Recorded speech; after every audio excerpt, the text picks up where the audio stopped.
दुनिया बदल रही है, लेकिन क्या हम बदल रहे हैं? और हम नहीं बदलेंगे तो क्या आने वाले समय में हम बिजनेस कर पाएंगे? और उस टाइम पर बाजार में चेंज आ रहा था स्मार्टफोन्स का, और नोकिया ने उस टाइम पर डिसीजन नहीं लिया। और आज हालत हम सबको नोकिया के बारे में पता है। भाई आज के टाइम पर क्यों आज ये सिचुएशन है कि 90% जो पॉपुलेशन है उनके पास सिर्फ 10% की ही संपत्ति है। उसके पीछे का जब रीजन सबसे बड़ा पता किया गया तो उसका रीजन है नॉट हैविंग बिजनेसमैन मेंटालिटी।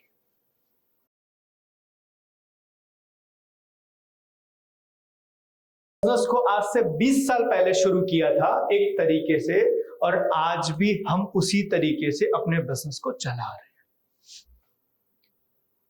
हमने अपना घर बदला, अपनी गाड़ी बदली, अपने कपड़े बदले, अपने घर की एमिनिटीज बदली, अपनी हर चीज बदली, लेकिन बिजनेस करने के तरीके के आज भी हम नहीं बदल पाए, और जिसके कारण हमारे बिजनेस में ये स्ट्रगल्स, ये प्रॉब्लम्स आ रही है, और जबकि पूरी दुनिया लगातार बदलते जा रही है। तो आने वाले समय में और बहुत सारे चेंजेस आने वाले, बहुत सारी चीजें आने वाली है। अभी एआई का जमाना है, शायद आपको आइडिया होगा, आर्टिफिशियल इंटेलिजेंस, और इसके कारण कितनी सारी चेंजेस आएंगी दुनिया के अंदर हमें नहीं पता है, हमें नहीं आइडिया है। लेकिन परिवर्तन रुकेगा नहीं। लेकिन सवाल यह है क्या उस परिवर्तन के साथ मैं मेरे बिजनेस में भी परिवर्तन ला रहा हूं कि नहीं ला रहा हूं? अगर नहीं ला रहा हूं तो मेरा बिजनेस ग्रोथ करने के चांसेस कितने हैं? आज इंडिया के अंदर एक डेटा है, और डेटा के हिसाब से यह बताया जा रहा है कि इंडिया में तकरीबन 90% बिजनेस 10 साल के अंदर बंद हो जा रहे हैं। 90% बिजनेस 10 साल में बंद हो जा रहे हैं। उसका कारण है कि वो अपने बिजनेस में वो चेंज मार्केट के हिसाब से ला नहीं पा रहे हैं। तो परिवर्तन आएगा, और परिवर्तन के साथ हमें बदलना पड़ेगा। The world is changing fast, but what about us? दुनिया बदल रही है, लेकिन क्या हम बदल रहे हैं? और हम नहीं बदलेंगे तो क्या आने वाले समय में हम बिजनेस कर पाएंगे? क्या हम बिजनेस को टिका पाएंगे? नहीं टिका पाएंगे। तो हमें चेंज होना पड़ेगा, क्योंकि परिवर्तन ही संसार का नियम है। तो हमें कुछ चीजें चेंज करनी पड़ेगी अपने बिजनेस के अंदर, जिसमें सबसे पहला है हमारा पुराना माइंडसेट। पुराने तरीके से बिजनेस करने की रीत हमें बदलनी पड़ेगी। पुराना विचार हमें छोड़ना पड़ेगा, पुराने तरीके हमें छोड़ने पड़ेंगे, पुरानी टेक्नोलॉजी हमें छोड़नी पड़ेगी, पुराना सिस्टम हमें छोड़ना पड़ेगा, और पुराना वर्किंग पैटर्न हमें चेंज करना पड़ेगा। अगर आने वाले समय के अंदर हम मार्केट में टिके रहना चाहते हैं, बने रहना चाहते हैं, तो हमें अपनी हर चीजों के अंदर चेंजेस लाना पड़ेगा मार्केट के हिसाब से। और जो लोग ये चेंजेस नहीं ला पाएंगे वो लोग आने वाले समय में मार्केट से बाहर हो जाएंगे। क्योंकि आप सब लोगों ने कुछ कंपनियों के बारे में मैं आगे बताऊंगा, उसके बारे में आप जानते होंगे जिन्होंने चेंजेस नहीं किए, जिनमें सबसे बड़ा एग्जांपल है नोकिया। एक टाइम पर मार्केट का राजा था, मार्केट का राजा था, और उस टाइम पर बाजार में चेंज आ रहा था स्मार्टफोन्स का, और नोकिया ने उस टाइम पर डिसीजन नहीं लिया। और आज हालत हम सबको नोकिया के बारे में पता है। समझना, मैं एक किताब पढ़ रहा था, किताब का नाम है रिच डैड पुअर डैड। आप में से कुछ लोगों ने पढ़ा होगा, बहुत बढ़िया किताब है। इस किताब के अंदर एक कंसेप्ट दिया हुआ है, ESBI। E मतलब एम्प्लॉय, S मतलब सेल्फ एम्प्लॉय, B मतलब बिजनेसमैन, और I मतलब इन्वेस्टर। पूरी दुनिया में ये 4 तरीके ही है जहां से लोग पैसे कमा रहे हैं। पूरी दुनिया में या तो कोई नौकरी करके, या तो कोई खुद की नौकरी करके, सेल्फ एम्प्लॉय, खुद के लिए काम करना। जैसे कि एक लॉयर होता है, वो खुद के लिए काम करता है, वो किसी की नौकरी नहीं करता है, लेकिन वो केस नहीं लड़ेगा तो उसको पैसे नहीं मिलेंगे। एक डॉक्टर, वो जब तक खुद पेशेंट चेक नहीं करेगा उसको पैसे नहीं मिलेंगे, उसको कहते हैं सेल्फ एम्प्लॉय। एक होता है बिजनेसमैन जो फैक्ट्रियां लगाता है और लोगों को काम पे रखता है, और एक होता है इन्वेस्टर जो पैसे से पैसा कमाता है। ये 4 तरह का प्रोफेशन पूरी दुनिया में है जहां से लोग पैसे कमाते हैं। लेकिन एक फैक्ट जो आया वो ये आया कि पॉपुलेशन का 90% जो हिस्सा है पूरी दुनिया में, तकरीबन 800 करोड़ लोग हैं, 800 करोड़ में से 90% लोग ये 2 प्रोफेशन के अंदर हैं, एम्प्लॉय या सेल्फ एम्प्लॉय, और सिर्फ 10% लोग हैं जो बिजनेसमैन और इन्वेस्टर की कैटेगरी में। लेकिन जानने और हैरान करने वाली बात यह है कि पूरी दुनिया का जो वेल्थ है ना, उसमें से 90% जो वेल्थ है ये 10% लोगों के पास में है, और बाकी का 10% वो 90% में है। जरा आप अपने आप से पूछिए कि आप फिलहाल इसमें से कौन सी कैटेगरी में।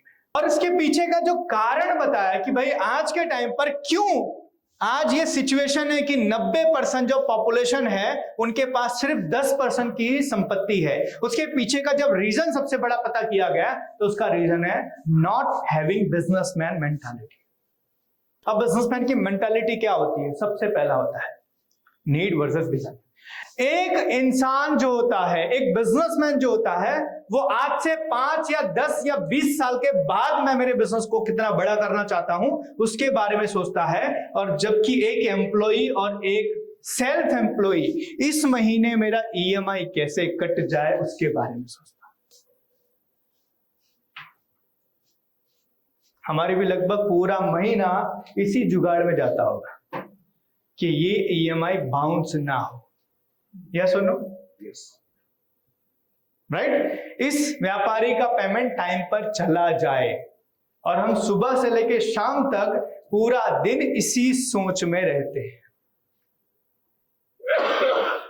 तो हमें वहां से अपने आप को चेंज करना पड़ेगा। मैं आपको बताता हूं, और ये हमारे साथ क्यों हो रहा है, हमारी मेंटालिटी ऐसी क्यों डेवलप हो गई है, उसके पीछे का कारण मैं आपको बताता हूं। हमने अपने बिजनेस को शुरू किया था अपनी नीड के कारण। एज एग्जांपल, हम कहीं पर जॉब कर रहे थे जहां पर हमारी सैलरी 15,000 थी, लेकिन मेरे घर के खर्चे 20,000 थे। किसी ने मुझे बताया कि बिजनेस करोगे तो तुम तुम्हारे खर्चे को पूरे कर पाओगे, और हमने बिजनेस शुरू किया। किसी को देखकर या किसी से सुनकर हमने बिजनेस शुरू किया, और बिजनेस शुरू करने के बाद में हमने मेहनत करना शुरू किया, काम करना शुरू किया। धीरे धीरे 1 महीना, 2 महीना, 3 महीने हमने काम किया, और हमारी इनकम 20,000 हो गई। हमारे ये खर्चे कितने थे? 20,000। हमारी इनकम कितनी हो गई? 20,000। तो शुरुआत में जब तक हमारी इनकम 20,000 नहीं थी तब तक हम बहुत मेहनत कर रहे थे, लेकिन जैसे ही हमारी इनकम 20,000 तक पहुंच गई हमने अपनी मेहनत को कम करना शुरू किया। पहले हम सुबह 7 बजे अपनी दुकान खोल देते थे, लेकिन जैसे ही हमारी इनकम 20,000 हो गई हम बोले कि अब तो मैं आराम से 9 बजे जाऊंगा। और ये क्यों हुआ? क्योंकि 20,000 कमाने के बाद मुझे क्या करना है उसका मैंने विजन बनाया ही नहीं। आप में से कितने लोगों ने आने वाले 5 साल का अपना विजन अपने ऑफिस में बना के लगाया है? Please raise your hand. समझना सर, दिक्कत यही है। मैंने आपको शुरू में बताया ना सर, आप सबके अंदर हनुमान की शक्तियां हैं, लेकिन हम भूल गए। और भूल क्यों गए हैं? भूल क्यों गए हैं? क्योंकि हमें कोई याद नहीं दिला रहा। तो आपका बिजनेस अगर 1 करोड़ तक पहुंचा है तो 100 करोड़ तक भी जा सकता है। आप विजन तो बनाओ कि आपको जाना कहां है। मैं आपको एक एग्जांपल देता हूं। एज अ एग्जांपल, आपके पास एक बहुत ही खूबसूरत मर्सिडीज बेंज है,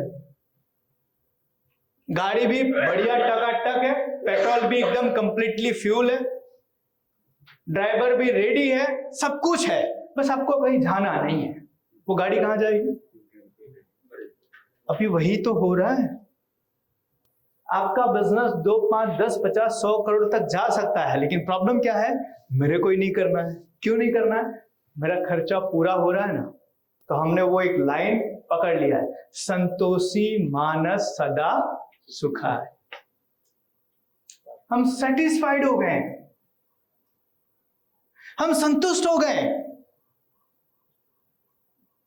हम आगे का प्लान ही नहीं बना रहे। और उसमें भी कई बार हम अंदर साथ साथ बैठ के डिस्कशन करते हैं, यार इतनी मेहनत क्यों करना, खाना तो 2 ही रोटी है ना, इतनी जिद्दोजहद क्यों करना, खाना तो 2 ही रोटी है ना। यस बॉस, खाना तो 2 ही रोटी है, लेकिन फुटपाथ पे बैठ के खाना है कि 5 स्टार में बैठ के खाना है? समझना, जिस दिन एक बिजनेसमैन संतुष्ट हो गया उस दिन उसका बिजनेस मरना शुरू हो गया। जिस दिन एक बिजनेसमैन संतुष्ट हो गया उस दिन से उसका बिजनेस मरना शुरू हो गया। हम बहुत सारे लोगों को मिलते हैं, पूछते हैं सर आने वाले 5 साल में आपके बिजनेस का प्लान क्या है?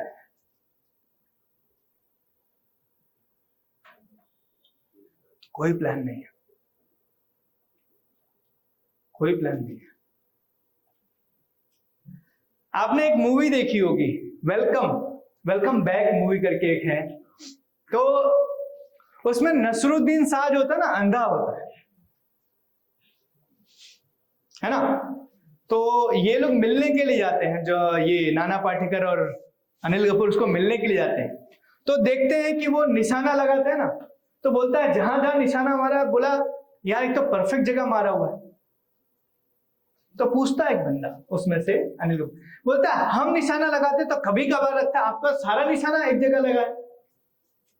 फिर थोड़े टाइम के बाद में वो ऐसा निशाना लगाता है किधर भी लग जाता है, तो उसके आदमी लोग उठा के ले जाके उधर उधर टिंगा देते हैं।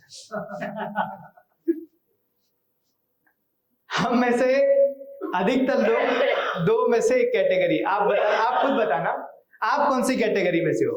एज एग्जांपल, पहली कैटेगरी ये है, मैंने एक गोल बनाया और यहां निशाना लगाया, और दूसरा निशाना लगाया और वहां गोल बना दिया।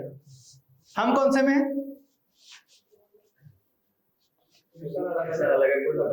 निशाना लगा के।